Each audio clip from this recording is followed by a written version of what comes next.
Amen. Pataas ng pataas ha, baka sa susunod 100 na yan. Nakakahingal para tayong tumakbo nun. Maraming salamat sa Panginoon sa buhay mo, Brother Eric and Brother Jello. Ngayon po mga kapatid, atin pong ihanda ang ating mga sarili. Makinig po tayo mga kapatid para sa ating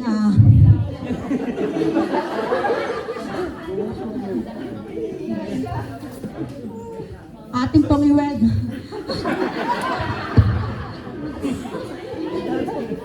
ating pong i-welcome ang ating mahal na pastor.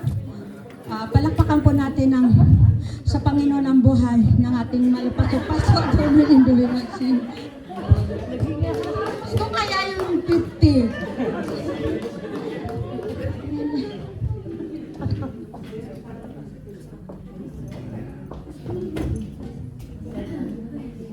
Kumusta na kayo mga kapatid? Hello! Paangat, pabuti ng pabuti, paganda ng paganda, pasaya ng pasaya, payaman ng payaman. One more time, kumusta na kayo mga kapatid? Ito, paangat ng paangat, Pabuti ng pabuti, ganda ng paganda. pasaya ng pasaya, payaman ng payaman. Amen. Palakpakan natin ang Lord. Kumarap kayo sa inyong mga katabi. Sabihin mo sa inyong katabi, kapatid.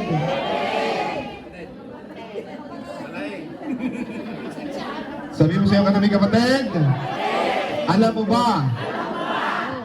Alam mo ba? May ginagawa ang Diyos sa buhay mo. Alam mo ba? Napakaganda mo. You are beautiful. You are amazing. Palakpakan natin ang Lord. Hallelujah. You can be seated in the presence of the Lord. Salamat sa Panginoon. Sister Mabi, konting. Konti lang kapatid. Thank you, Brother Gal. Salamat sa Panginoon sa iyong buhay. Brother Gal, you are from Scotland.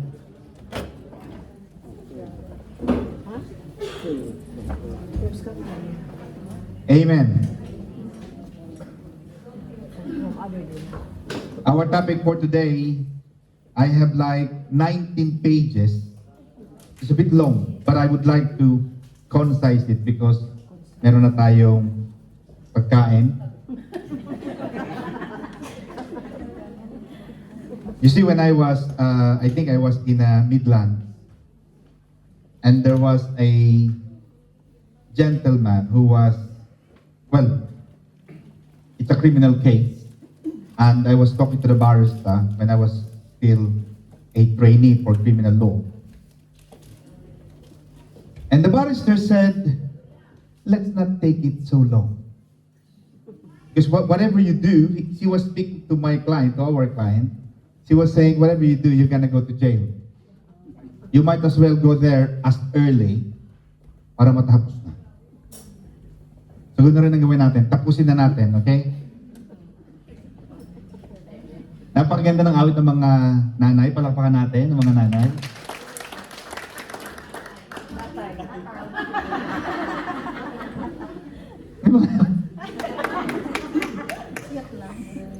May napalakpak yan.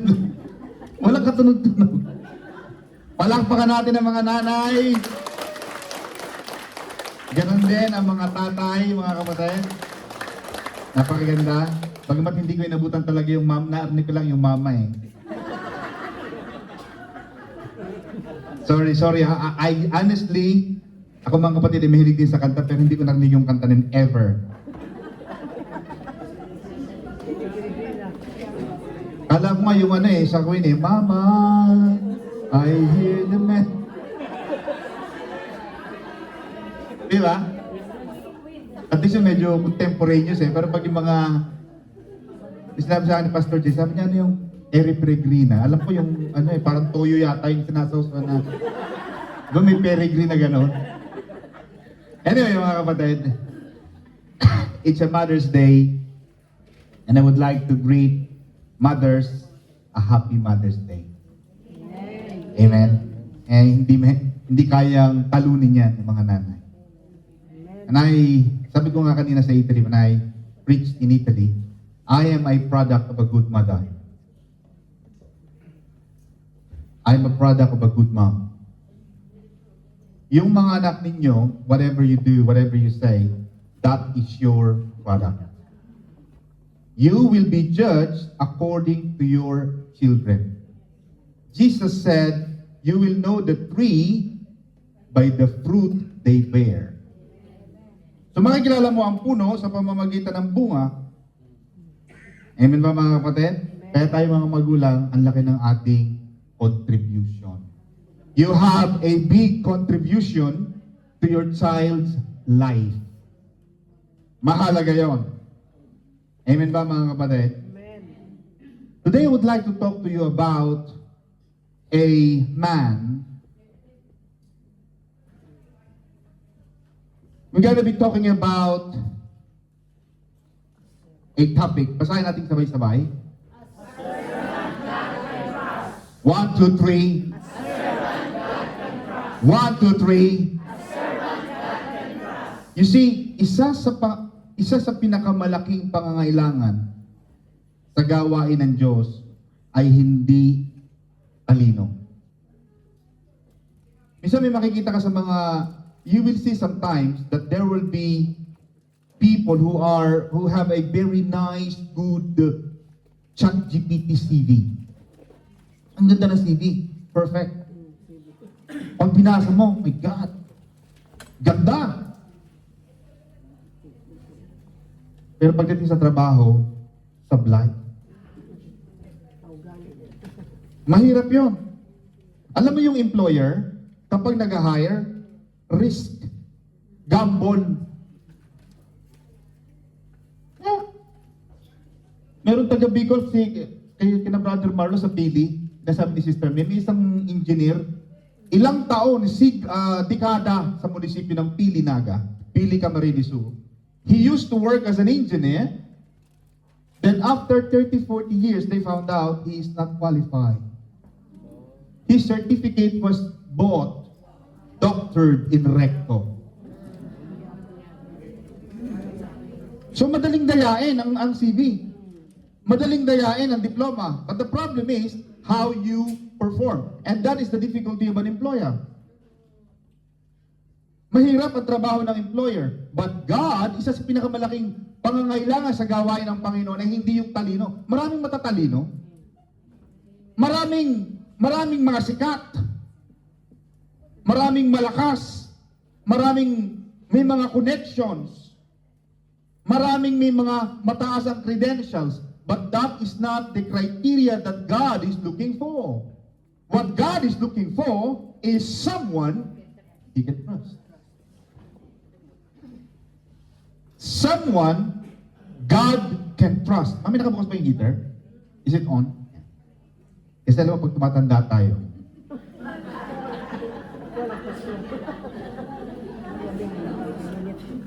matatanda. Lagi nakamedyas. Di ba?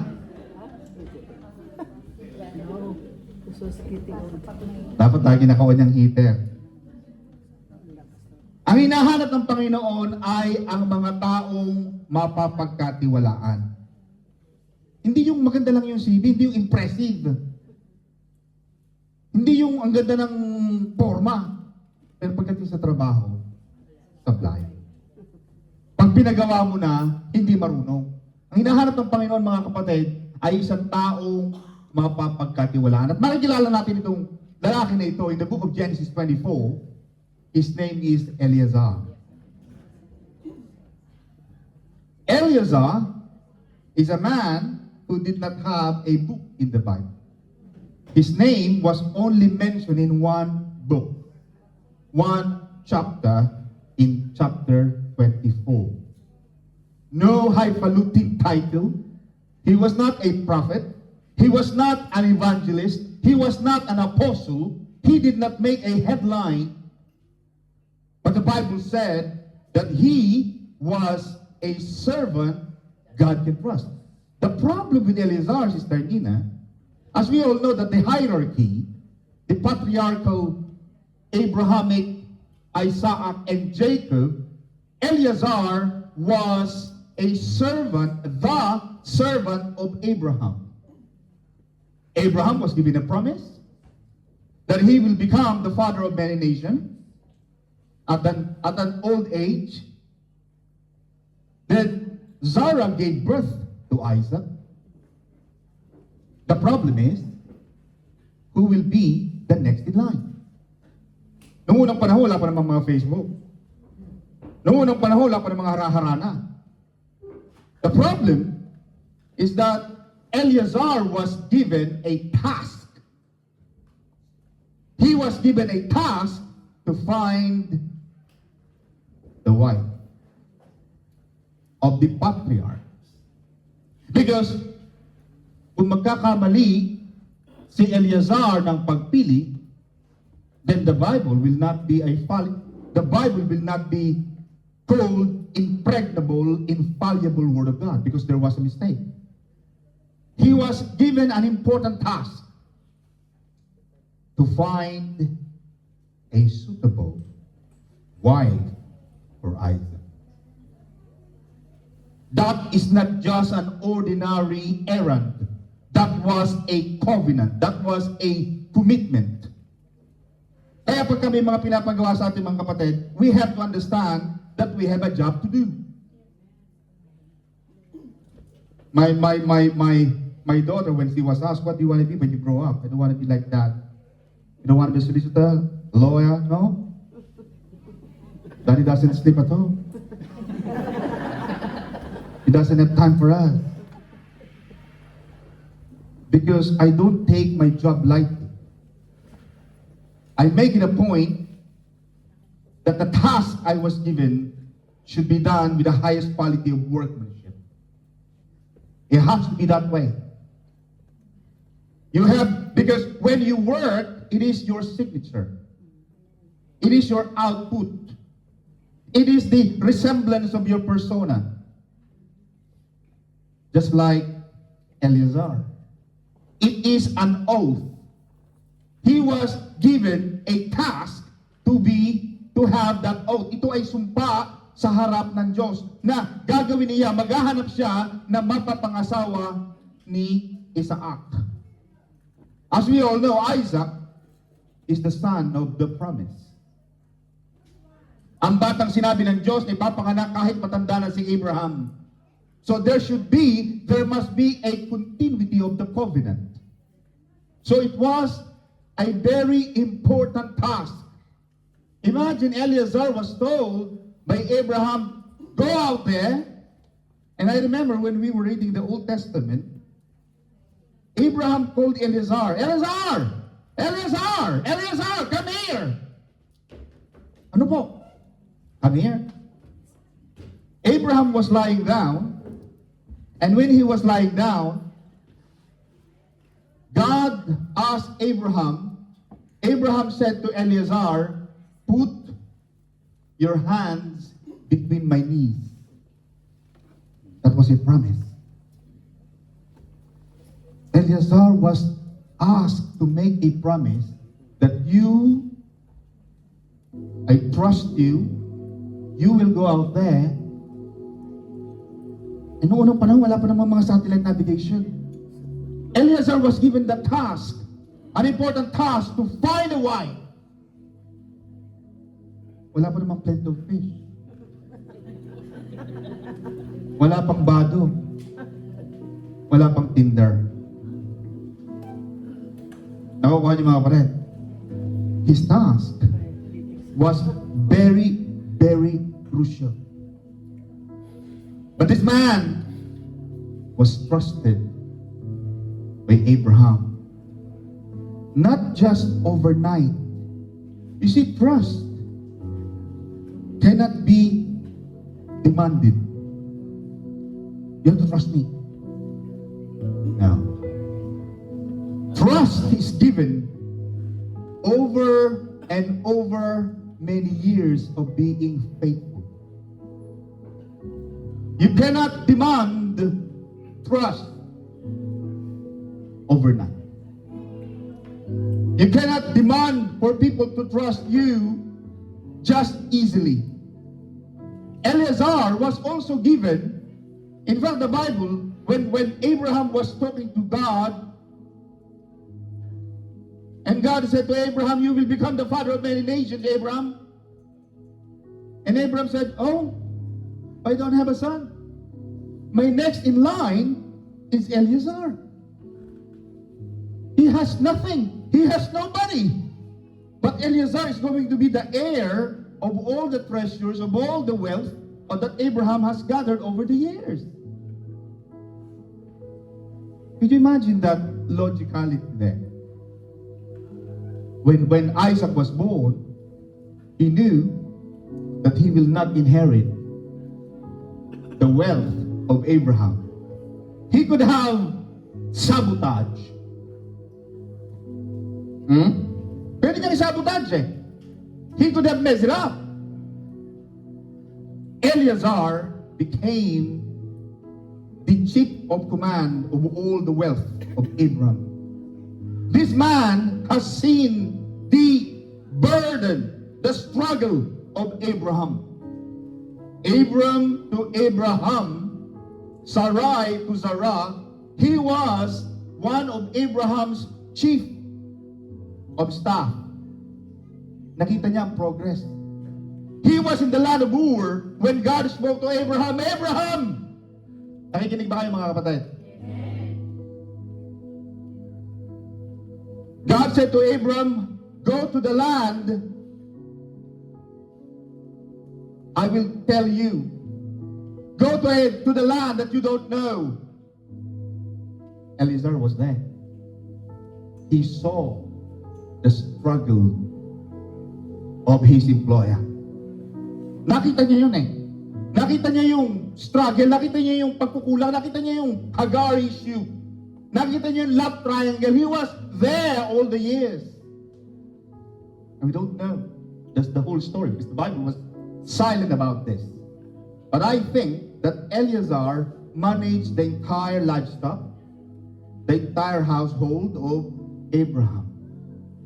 So when there was an important, very crucial task that has to be done perfectly, he had nobody but Eleazar. Eleazar, mangako ka sa akin, you make a promise. I'm old. I want you to find a wife for my son Isaac. That's difficult, isn't it? I mean, where do you start? Sa Kilburn? Maida Vale? Crittlewood? Saan ka magsisimula? But the good thing about Eleazar is that bago ibinigay ng Diyos ang malaking assignment, he was, mahabang panahon muna ang ginugol ni Eleazar bago siya napagkatiwalaan. Ang naging puhunan niya mga kapatid ay ang katapatan. Sabihin natin katapatan. May panahon ang pagpapatunay. Ang katapatan ay sinusubok ng panahon. Hindi yung iisang araw pa. Gusto mo agad magtiwala sa iyo. Panahon ng pagtitiis. May panahon ng pagiging tapat sa maliliit. Ano sabi ng Panginoon, Sister MJ? Ang sino man sa inyo na pagkatiwala sa maliliit ay mapapagkatiwala ng Panginoon sa malalaki. Whoever amongst you that are trustworthy on the small things can be trusted in the big things. Kaya katapatan ay pinatutunayan ng panahon. Taon-taon, makikita natin sa buhay ni Eleazar, taon-taon, he was faithful. Iyan ang resume ni Eleazar. Now, the first thing that Eleazar did, he prayed. That is the key. If you don't know, the first step that you gotta do is not to ask on Facebook, not to ask ChatGPT, but pray. Because He is the source of wisdom. The ChatGPT, AI, Facebook, your friends, your family cannot tell you. The first thing he did, he prayed. Ano ang panalangin ni Eleazar? Nagdasal siya and he said this, O Lord, God of my master Abraham, please grant me success today and show steadfast love to my master Abraham. Behold, I'm standing by the spring of water, and the daughters of the men of the city are coming out to draw near. Let the young woman to whom shall I say, please let down your jar that I may drink. Listen to this carefully, this is very important. And who shall say, drink, and I will water your camels also. Let her be the one whom you have appointed for your servant Isaac. By this I shall know that you have shown steadfast love to my master. Meron siyang pangitain.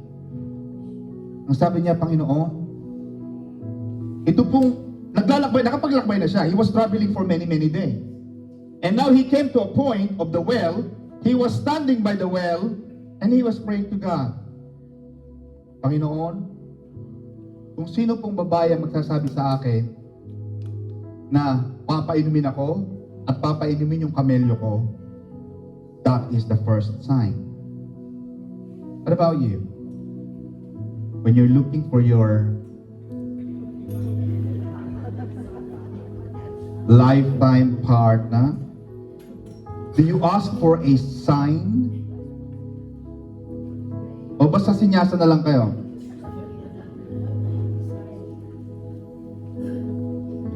You have to have the sign. Ang hiniling niya, mga kapatid, the good thing about Eleazar, ang hiniling niya, hindi yung success niya para sa sarili niya.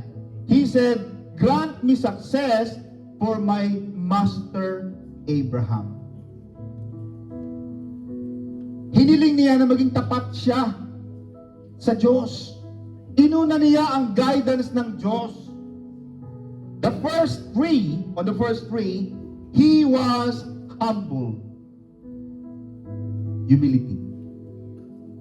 When you pray, it shows you are a subject of a higher command. That's why when the three Magi's, the Gomer, Gaspar, and Baltasar are considered the kings in their own jurisdiction, when they bowed down and knelt down before Jesus, Jesus was the King of Kings. Understand? And this Gomer, Gaspar, Baltasar, who are the kings in their jurisdiction, in their kingdoms, they subject themselves to the higher king.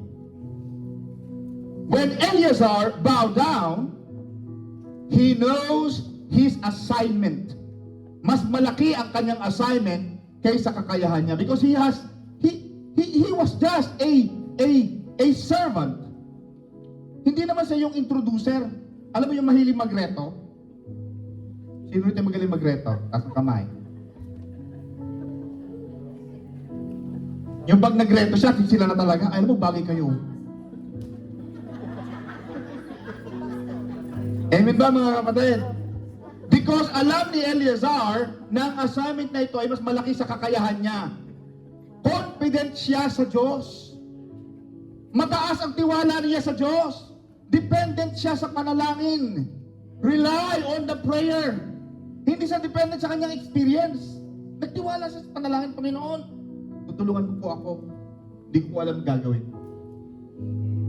Every time I go to court, every time, Lord bless me today. Not by might, nor by power, but by the Spirit of the living God. Second, na puhunan ni Eleazar is specific. Hindi siya nagdasal, hindi niya sinabi na, Lord, bahala ka na ha. No. You don't pray like that. You don't pray, bahala ka na. Sabi mo siyang katabi kapatid, huwag ka munang antokin.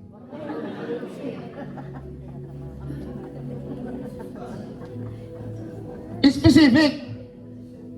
Nag-set siya, Sister Cecil, ng isang palatandaan. Kung sasabihin ng babaeng, iinom ka at papainumin ko rin ang iyong kamelyo, siya ang pinili mo. There was a specific, may specific sign. Ganon din kayo. Noong unang panahon kasi, talagang dapat may sign. Panginoon, pag nakita ko po si brother na naka-green,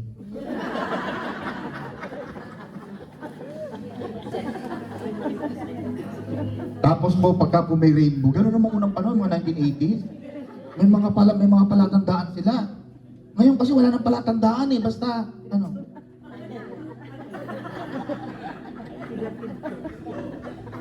Amen ba mga kapatid? He was specific. At gano'n din tayo mga kapatid, maging specific tayo. Ito mga kapatid ay hindi pagtetest sa Diyos. Ito ay pagsuko ng desisyon sa Diyos. Nagsabi siya eh, Panginoon, kapag may nagsabi po sa akin na papainumin kita tamang kamelyo, yun na, nagkaroon na siya ng pangitain, nagkaroon na siya ng sign. Third, selflessness.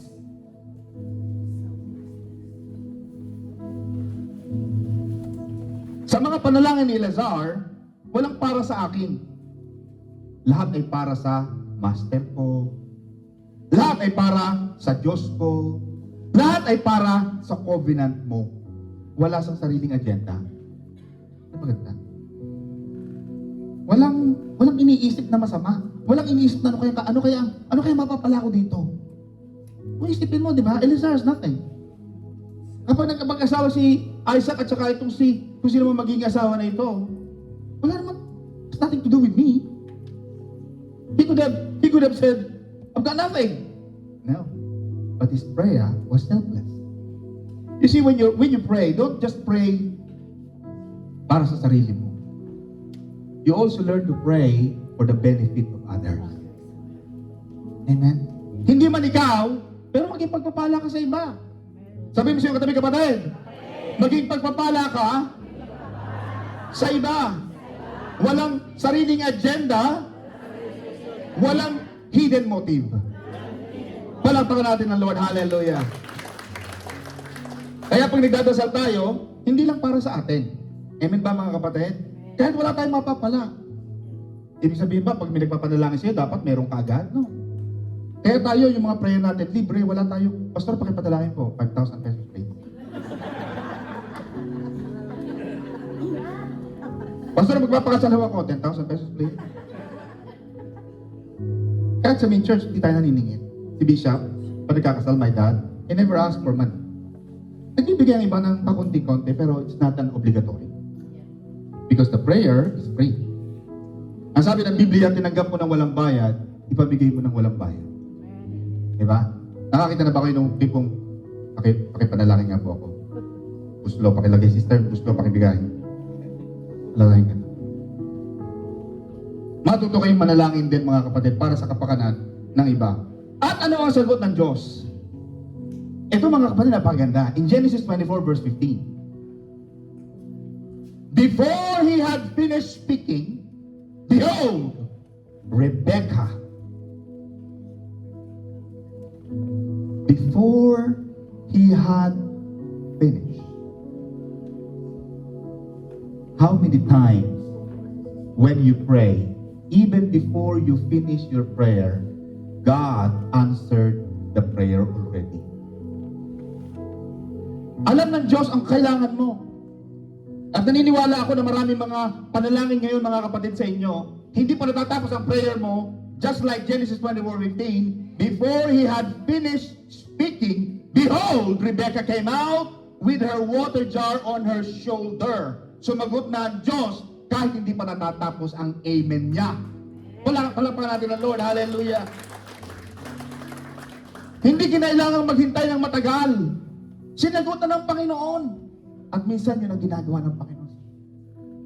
Hindi pa tapos yung amen mo, nandiyan na ang sagot. Ang bilis. Amen ba mga kapatid? Sabihin siya, katabi kapatid. Alam mo ba, may ginagawa ang Diyos.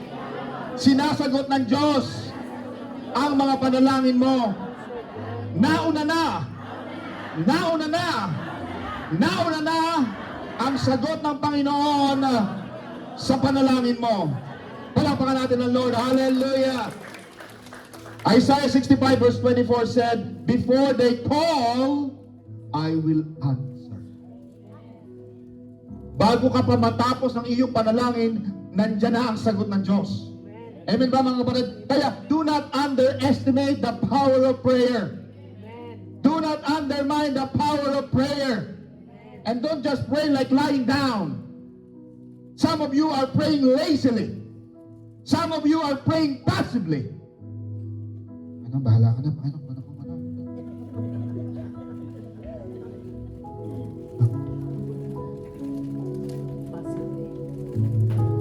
When you pray, especially when your prayer is very crucial, kneel down. Raise your hand. That is the right way of prayer. Pray from the heart. Talk from the heart. Don't just mumble words. Don't just be passive. Understand that the God that you are talking to is a sovereign God. In fact, when Moses went to Mount Sinai, what did God the Father say to Moses? Moses, remove thy sandals, because where you're standing is a holy ground. Moses could have complained, I've got nothing on my feet. This is a mountain, for God's sake. But it tells us that when you are in the presence of God, you have to respect the presence. Kaya in the Old Testament, there was a division of the church, the tabernacle. This is the outer courtyard where all the people, the tribe of Israel go. And after the outer courtyard, there is a holy place for the priest, for the Levites, the servers in the church. Outer courtyard, holy place, and then the Holy of Holies. The Holy of Holies. Even the high priest can go once a year. So when we go here, when you talk to God, and you want God to listen, especially mothers, talk to God for the benefit, for the sake, for the best interest of your children.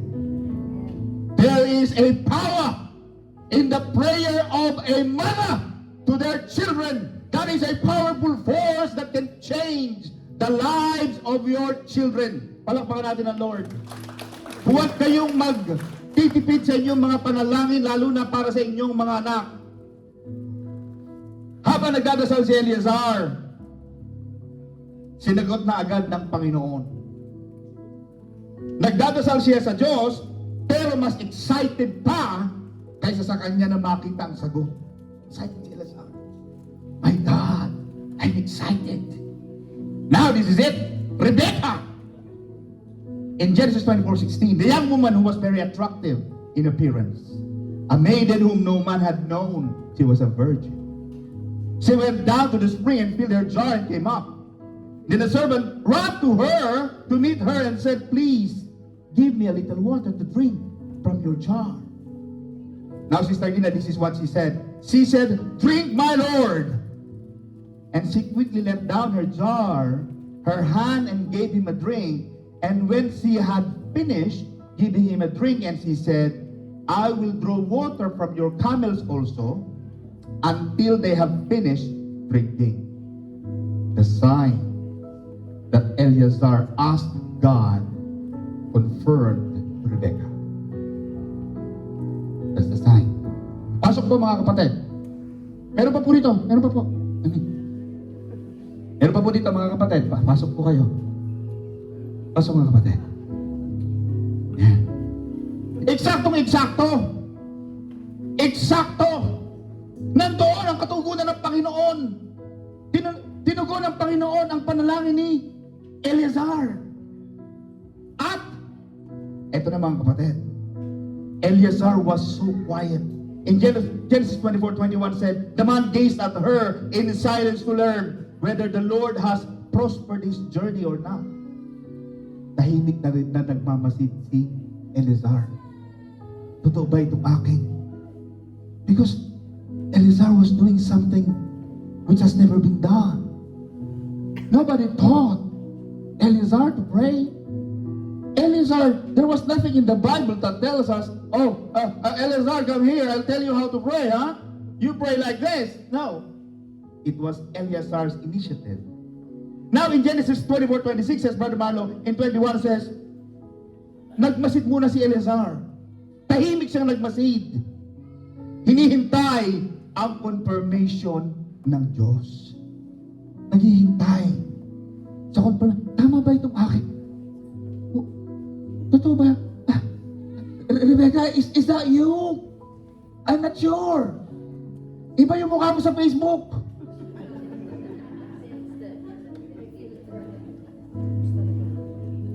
Dito wala kang tagyawat. Dito ang tuwin ang buhok mo. Baka mali. Eleazar could have asked that, isn't it? Because he has never seen Rebecca. But Eleazar in verses 21, he was quiet. And he was waiting, observing. The Bible says, whether he wanted to know whether his journey was prospered and blessed by God. Hindi agad siya naglagay sa Facebook. Yes! Yes! No! Hindi agad siya nag-post. False alarm. Amen ba mga kapatid? Dahil minsan mga kapatid, ang pagmamadali ay madalas na kaaway ng katapatan. Yung nagmamadali ka. Dalawang taong kang bakante, tapos nakakita ka lang niya sa Mikil Park, di ba? Kumbaga sa taga Bicol, luway-luway lang na huy. Alam mo yung luway-luway, Brother Dante?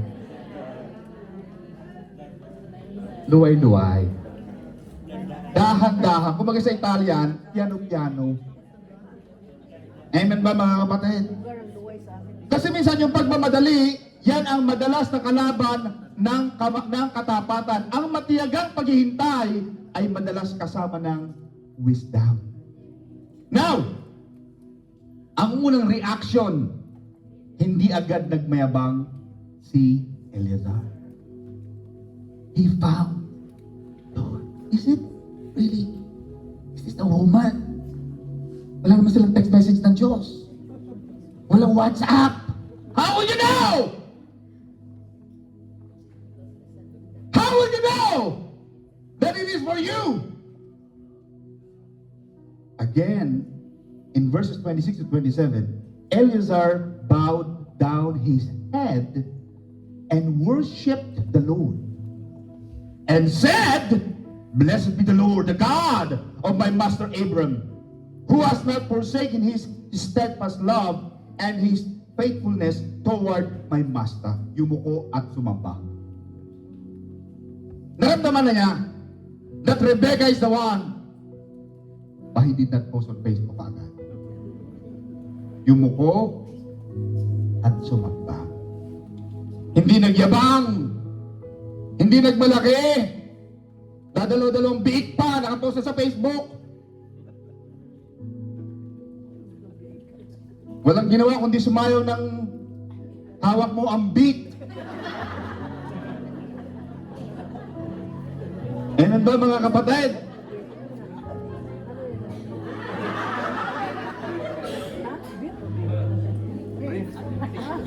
At tigas-tigas naman ang katawan, buti sana kung maganda. Nakakahiya. Ang unang palatandaan ng katagumpayan ay hindi ang pride. Ito ay worship. Nagkabisa ka? Worship. Worship agad. Magpalit na agad.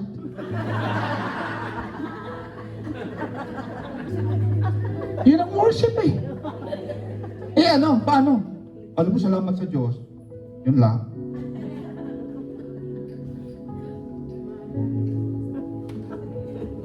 nakita mo na yung natagpuan mo na, you have found the love of the lifetime. Magpalit siya na.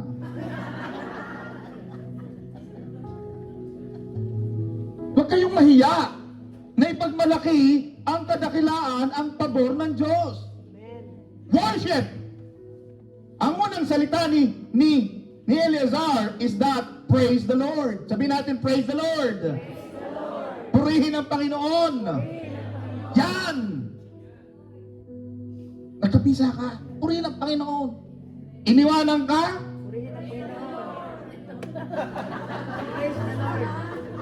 na-refuse ang visa, natalo sa appeal. Why? Praise the Lord. Baka hindi mo pa talaga oras. Amen ba? Baka sa kamamadali mo, hindi naman talaga para sa'yo. Iyak ka ng iyak. Huwag mong iyakan ang mga tao at mga pagkakataon at sandali na talagang not meant. Let it go! Tao man yan, pagkakataon man yan, ano man yan, at hindi para sa'yo, sabihin natin, praise the Lord. Palakpakan natin ang Lord. Now, ang nakakatuwa mga kapatid, nang dumating sa bahay ni Rebecca, tumupo sa pagkainan, nag-alok sila ng pagkain, pero hindi mo na kumain si Eleazar.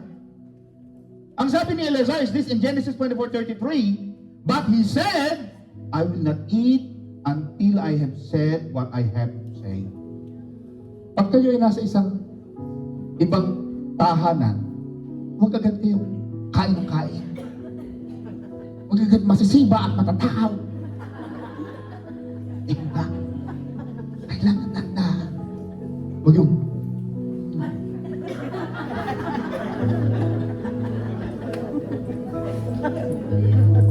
relax. Lalo naman sa Bible din niya, Sister Marlene. Pag ikaw ay naimbita sa isang malaking handaan, lagyan mo ng palaraw ang iyong lieg. Nasa Bible yan, di ba? Put knife on your neck. Ibig sabihin, arangan mo. Si Eleazar, ang sabi niya, hindi ako kakain hanggat hindi ko nasasabi ang aking dapat sabihin. So sinabi niya in verse chapter 24, pero pansinin mo mga kapatid, ang bida hindi si Eleazar. Ang bida, Brother Jello, ay si Abraham. Ang bida ay ang Panginoon na gumabay sa kanya. Ang bida ay ang katapatan ng Diyos habang sa kanyang paglalakbay. Hindi si Eleazar. Hindi niya sinabi magaling siya. Buti na lang, magaling ako. Wala sa sinabing ganon. Ganon din tayo mga kapatid. Ang tapat na lingkod ng Panginoon ay hindi siya ang bida. Sabi mo siya katabi kapatid, hindi ikaw ang bida.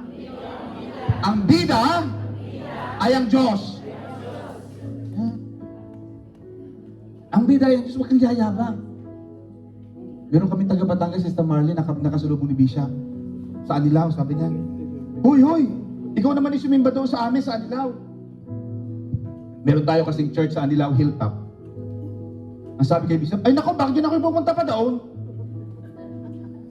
Eh, karami ko ng pera eh. Ariga, kwarta ko. Naku, may dala pang bag. Pero mga kapatid ang bag. Ipinakita pa yung bag. Ariga, karami kong kwarta. Ay, bakit ba kayo pupunta pa doon? Siya na ang naging bida. Bakit? Isang pitik ng Diyos. Tanggal lahat ng yabang. Kaya kung ikaw man ay maging masagana, yumaman, nakapag-asawa ka ng pogi, abay, may mga taong gano'n pag nakapag-asawa ng puti, ang haba.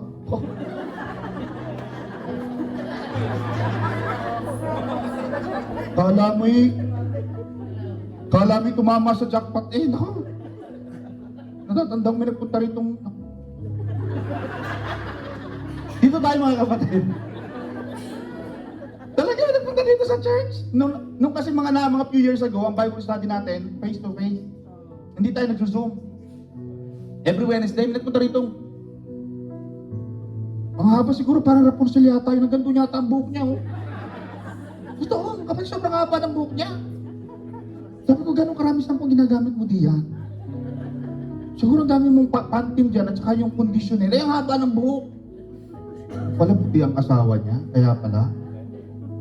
Kala naman niya, ang puti naman ang asawa niya, tapang-tapang.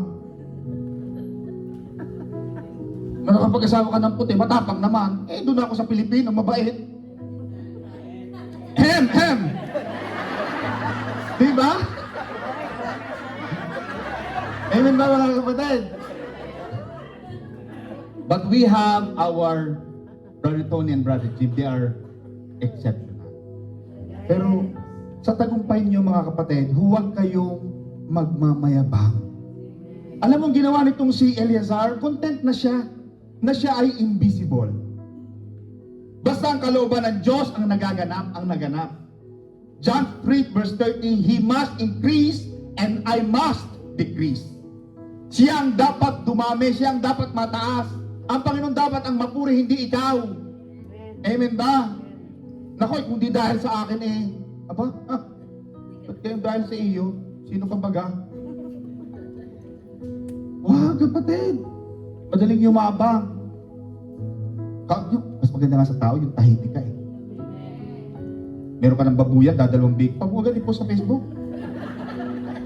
Nakabili ng tricycle na hulugan. Pag mo ganit po sa Facebook, hulugan pa yan. Hindi mo pa nga nababayaran. Naka-imprenta ka na kaagad. Sobrang yabang mo, di yan. Uuwi ka. Magsasabi ka pa ng date, oras, panahon ng iyong pag-uwi, di, nandiyan ang mga mangungutang. Kaya maganda pag dumating ka doon, surprise! Ay, nandito ko na! Hindi, kaluluwa ko lang to.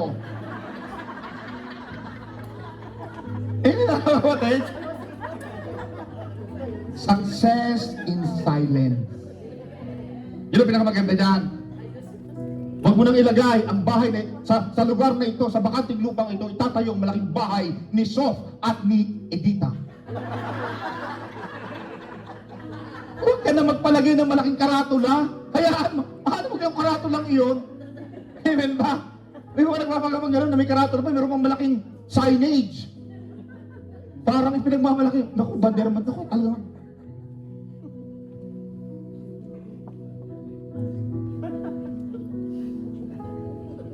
Wala namang mapapala. At alam mo ang kalaban? Gustong-gustong sirain ng kalaban ang mga taong nagtatagumpay. Kaya mga tao, pag ikaw ay naglalagay sa Facebook ng mga katagumpayan mo, naku, tahimik ka. Titirahin ka nila. Eh kung tahimik ka, bigla na lang, lumitaw dyan. Nandun ka na lang sa terrace mo, parang si Brother Rodolfo. Uy! Padre! Oh! Naku! Sa iyo ba yan? Hindi rin akin. Biro lang to, biro lang, joke! Bakit ba yung pagkakita ka, nandun na, tapos na. Don't let anybody knows most things about your life. That's none of their business. Sabihin siya yung katabi kapatid, none of their business. Palakpakan natin ang Lord, hallelujah. Now, mga kapatid, ito na yung delay. Napakaganda ng story ni Eleazar. When he found Rebecca, but there was a problem, there was a delay, Sister Nina. In Genesis 24:55, may isang delay. Nang marinig ng pamilya ni Rebecca ang buong kwento, pumayag sila. Genesis 24 verse 50-51. Sa Diyos ito nang galing, hindi kami makakasagot ng oo, hindi. Dalhin mo si Rebecca. Ngunit, the following day, nagbago ang isip nila. Verses 55, her brother and her mother said, let the young woman remain with us a while, at least 10 days. 10 days. After that, she may go. Manatili muna siya ng 10 araw. Pero pansinin mo ang sinabi ni Eleazar. One of the best words. Ang sabi ni Eleazar is this. In verses 55 and 56. Eleazar said, do not delay me. Since the Lord has prospered my way, send me away that I may go back to my master Abraham, who Huwag mo na akong antalain pa. Huwag mo na akong paghintayin pa. Ginabayan ng Diyos ang daan ko. Paalisin niyo na ako. Kasama ko si Rebecca. Hindi ako papayag na hindi ko kasama si Rebecca. Pagbalik ko sa ama ko, sa aking amo, dala ko ang tagumpay. Hindi siya pumayag. Because he made a promise to his master Abraham, I will come back and will bring back the bacon. Yan ang pinakamagandang gawin sa buhay. Yung pagbalik ninyo sa inyong mga kanya-kanyang mga nayon at lugar. Hindi tabaong, hindi ataol ang darating sa inyong bahay, kundi kaban ng yaman. Palakpakan natin ang Lord. Sabihin sa iyong katabi, kapatid, alam mo ba, pagbalik mo sa inyong bahay, malalaking katagumpayan, kasaganaan, ang iyong dala. Palakpakan natin ang Lord. Hallelujah. Kaya minsan mga kapatid, tatandaan niyo yan, ang delay, yan ay kalaban ng katapatan. Because, alam ni Eleazar, Sister Nina, that the mission is not his mission. It is the mission of God. He was given a covenant appointed to find the wife of Isaac. What about he found Alma, si Lorna at si Fe? Ano kayo mangyayari? Di ba? Naisip niyo na ba kung ang naging asawa ng nanay mo iba? Maaaring hindi ikaw ang labas. Siyempre. Hello? Di ba? So, his mission is the mission of God. At ito ba, Sister Cherry? Nang matapos ng gawin lahat ni Eleazar, listen to this, Brother Jello. After Eleazar has finished his task, when he has taken Rebecca back to the house of Abraham and Isaac, he exited quietly. Quietly. His name was never mentioned in anywhere of the Bible.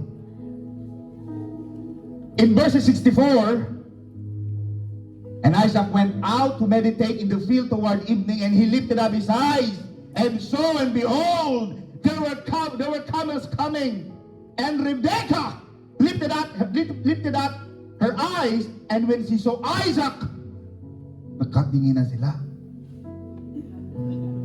Love at first sight. Wow! Isaac, when she saw Isaac, she dismounted from the camel. Nakita si Isaac at si Rebekah, nagkakilala, nagpakasal. Verses 24 to 67, at si Eleazar, gone. Gone. The Bible never said Isaac and Rebekah sent a box of bouquet and cake to Eleazar as a token of gratitude. Walang thank you. Tayo ba mga kapatid? Pag may ginagawa ba tayo sa Diyos, gusto lagi natin pinasasalamatan tayo, hindi mo pinapasalamatan siya. May mga tao lagi na naghihintay ng pasalamat. Kahit walang pasalamat, pag ginagawa mo ang isang obligasyon at ang isang tungkulin para sa Panginoon, ang Diyos ang magpapala sa iyo. Palakpakan natin ang Lord. Hallelujah. Just like Eleazar, wala nang mention, wala nang pasasalamat, walang thank you Eleazar, walang recognition, walang banquet para sa kanya, wala nang award. Tahimik siyang pumasok sa kwento, tahimik din siyang lumabas. A servant God can trust. Kailangan ng Diyos ng ganun. Trusted servant. At kay Eleazar, okay lang yun. Maganda sa atin yung okay lang, kahit walang pasalamat. Amen ba? Amen. Sabihin sa'yo katabi kapatid, kahit walang pasalamat, okay lang. Sapat na. Palakpakan natin ng Lord. At ito pa mga kapatid, ang bunga na hindi niya nakita. Ito ang pinakamatinding twist, Sister Nina, sa kwento ni Eleazar. Hindi na niya nakita ang bunga ng katapatan niya. He died. He died. He never saw the fruit of his faith. Hindi na niya nakita na mula kay Isaac at Rebecca, ipinanganak si Jacob. Hindi na nakita ni Eleazar na si Jacob ay na magiging Israel. Hindi nakita ni Eleazar na out of Israel, there will be 12 tribes of Israel. Hindi nakita ni Eleazar na mula sa tribong Judah ay darating ang lahi ng mga hari. Hindi na nakita ni Eleazar na mula sa lahi ni David ay itapanganak ang Mesiyas. Hindi niya nakita si Jesus. Hindi niya nakita ang tagapagligtas ng mundo ay manggagaling sa linya, sa line, sa bloodline na simula ng isang simpleng pagtatapat, simpleng katapatan ng paghahanap ni Eleazar na mapapangasawa ni Isaac. But from this bloodline, he was one of the protagonists, one of the workers, one of the faithful servants na nakita niya yung kanyang pagtatapat sa Panginoon. Siya ang naging daan, siya ang naging kapamaraanan, kaya nagkaroon ng bloodline ng next succeeding kings of Israel, and down up to the last line, our Messiah, Jesus Christ. Palampakan natin ang Lord. Yan ang gagawin natin sa buhay. Yung mga tungkulin tayo. Naalala ko yung doktora when I was a boy. When I was going to college, sabi ni Pastora, anak, tayo ay walang pera ha. I was about to go to Manila. It was a Sunday afternoon, and Bishop was laying hands. Bishop was here about 1990, because I started 1990 in college. Bishop was here, and Pastor was going back like this. I was facing this way towards the door, and Pastor was telling me, anak, meron ako sasabihin sa iyo. Nakataas ang kamay ko. Anak, pagdating mo ng Maynila, magiging iba ang buhay mo. Pero tandaan mo, meron kang obligasyon. Ikaw ay panganay kong anak. Ikaw ay maglilingkod sa Diyos. Anak, iingatan mo ang iyong pagkatao. Iingatan mo ang iyong mga kapatid, because ang kapatid mo ay 7 kami. Do, re, mi, fa, sol, la, tito kami. Taon-taon may isa. Alam mo, taon-taon? Talagang every taon may isa. Sabi ni Pastora, anak, ikaw ay magtatapos ng pag-aaral. Pag ikaw ay hindi nakatapos, kami ay mabibigo ng daddy mo sa iyo. At pag kami nabigo sa iyo sa una, baka itong mga kapatid mo hindi na sila makapag-aral dahil sa iyo. Tayo ay taga-probinsya. Dahil malayo ka sa Maynila, hindi na kita makikita araw-araw. Ikaw, anak, ay magsisikap. Tinanda mo yun. Ningatan ko yun. Sa sarili. Sabi ko, magtatapos ako. Kailangan magpakita ko ng mabuti sa mga kapatid mo. Nagsikap. Because gusto kong mapagkatiwalaan. Hindi lang ng aking mga magulang, kundi ng Panginoon. Iningatan ko yun. Kaya kayo mga magulang, ipapabaon nyo sa inyong mga anak yung mga pangarap na gusto nyo maabot nila. Maganda yun. Sabi mo sa inyong mga anak, ikaw ay magtatagumpay. Anak, ikaw ay magsisikap. Nakikita ko malayo ang iyong mararating sa buhay. Tanda mo yun. Kaya nag-aaral na ako. Pagkat maraming naliligaw sa akin.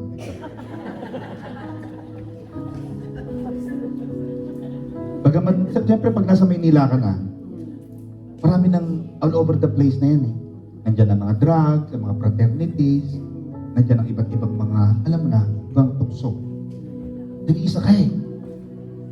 Pero ang iningatan ko, Panginoon, gusto kong pagkatiwalaan. Gusto kong dalhin mo yun. Kaya nung makatapos ako, lahat ng mga kapatid ko sa Maynila, dinala ng mami ko sa PICC. Mga anak, kahit kuya nyo i-graduate, doon tayo sa PICC. Di ba lahat naman nag-graduate na si PICC? Talagang iningatan ko yan mga kapatid. Ganyan din ang ginawa mga kapatid ni Eleazar. Ganon din ang gagawin natin sa ating buhay. Tayo ba ay tapat sa mga maliliit? Sabihin sa iyong katabi kapatid, ikaw, tapat ka ba sa maliliit?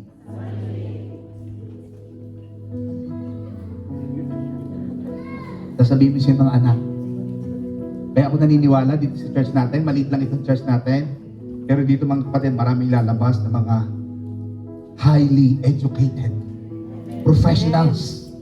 Lalabas dito sa church natin, Brother Marlo, ang mga doktor, maraming mga abogado, mga scientists, amen ba?